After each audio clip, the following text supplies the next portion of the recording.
देखिए, जनवरी में दिल्ली के रोहिणी स्थित हमारे मेडिकल कॉलेज में एमबीबीएस की छात्राएं हैं, उनके साथ उनके ही प्रोफेसर ने सेक्सुअल मोलेस्टेशन किया।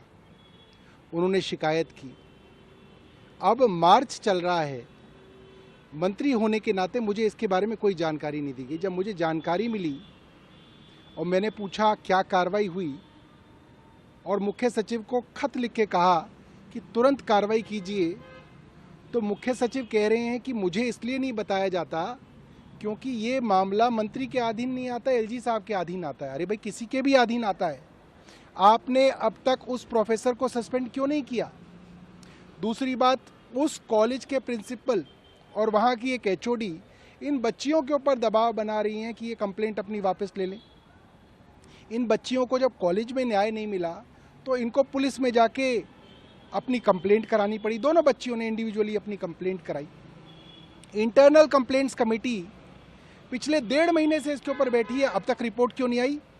तो मुख्य सचिव कह रहे हैं कि इतनी जल्दी क्या है, 90 दिन में रिपोर्ट आएगी। अरे भाई, छोटा सा मामला है। छोटा इन द सेंस कि 2 बच्चियों का आपको गवाही लेनी है, एक प्रोफेसर की गवाही लेनी है, आपको डिसाइड करना है आपको कितने महीने चाहिए इसके अंदर।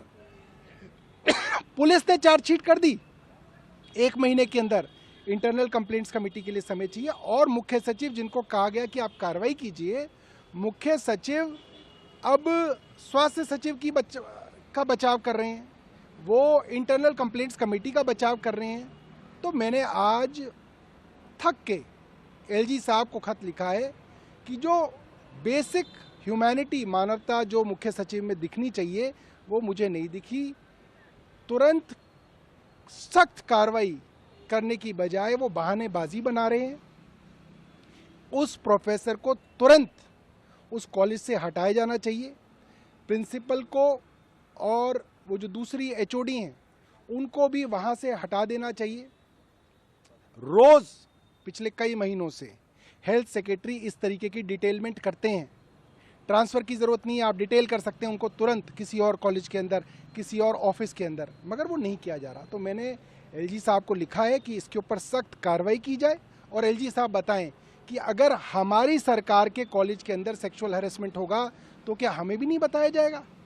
क्या स्वास्थ्य सचिव सही कह रहे हैं? और अगर वो सही कह रहे हैं तो एलजी साहब ने अब तक कार्रवाई क्यों नहीं की? क्योंकि हमें तो बताया नहीं जा रहा है क्या कि एलजी साहब का डोमेन है, तो कोई तो कार्रवाई करे। हम